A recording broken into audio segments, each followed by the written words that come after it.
mengambil satu siasatan terhadap Yusuf Rauter. Adakah sebenarnya beliau merupakan ejen kepada negara Laknatullah itu? Adakah beliau merupakan ejen Mossad yang dengan tegasnya menyatakan sokongan terhadap negara itu? Padahal negara itu tidak pernah kita iktiraf. I'm as a Hindu, I will stand with Israel. Ada satu syarikat Israel sebenarnya dah mendarat di Malaysia sejak tahun 2005. Betul. Nama syarikat ni adalah Zim. Boleh Google. Zim ini bukan syarikat US, bukan syarikat sekutu Israel, tapi syarikat Israel sendiri duduk dalam Malaysia, mendarat di Malaysia selama berbelas tahun.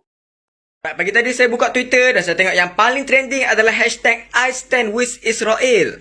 Sejak dulu lagi, Israel beria-ia nak jalankan hubungan diplomatik dengan negara kita Malaysia. Macam-macam cara mereka lakukan. Korang tak sangka kan rupanya ramai sangat orang Melayu yang jadi ejen Israel. Ini kita nak panggil dia apa? Pengkhianat negara ataupun pengkhianat agama? Tahun lepas sebanyak 11 orang Melayu telah ditahan didakwa menjadi ejen Israel di atas pertuduhan menculik seorang pakar IT Palestin di Jalan Yap Kuan Seng. Yang sedihnya dalam 11 orang ni ada seorang budak Melayu ni paling muda, umur dia 21 tahun. Dalam 11 orang tu kan ada sepasang suami isteri yang dah ada anak pun. Sebelum ni si suami ni bekerja sebagai office boy je. Peliknya diorang ni mampu pergi pelbagai negara, lepas tu tukar kereta besar-besar pula tu. Setiap kali diorang ni bercuti ke pelbagai negara, diorang ni update gambar dekat social media. Nak orang Malaysia fikir diorang pergi negara sana untuk bercuti satu keluarga, padahal sebenarnya diorang tengah menjalani latihan dengan Israel. Rupanya suami isteri ni selalu menerima wang upah sebanyak RM120,000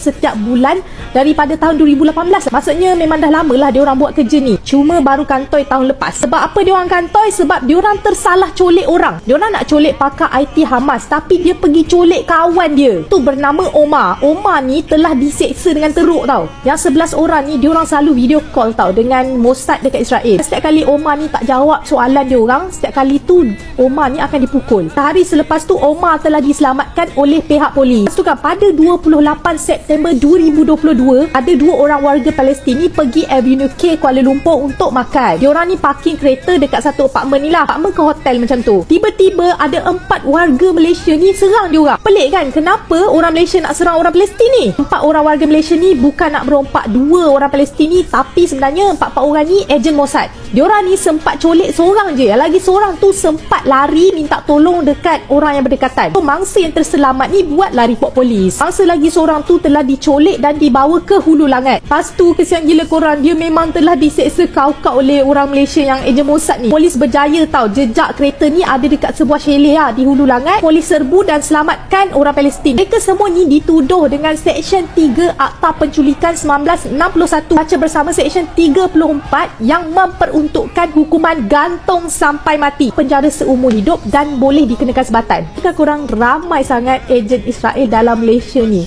ada kiri, kanan, depan, belakang, kita pun tak tahu. Sebab apa tahu? Sebab diorang nak cepat kaya. Israel memang bayar banyak gila kepada orang-orang Melayu ni. Tak berbalik langsung, Israel bayar mahal-mahal tapi akhirnya berhukum gantung sampai mati. Sekarang mak ayah lah kena paling main peranan. Kena selalu bagi tahu anak sejarah Israel dengan Palestin. Jangan biarkan diorang hanyut dengan fahaman sendiri. Bahaya.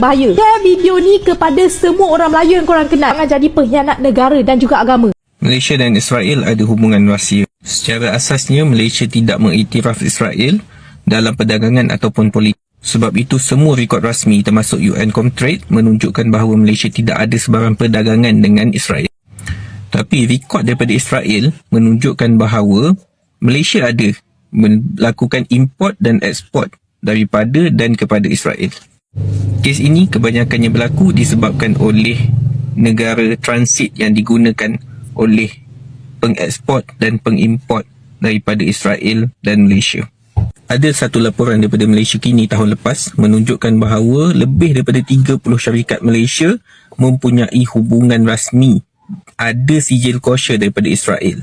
Walaupun penguatkuasaan terus dijalankan, tapi masih ada yang terlepas. Jadi adakah ini kecuaian atau suatu perkara yang disengajakan?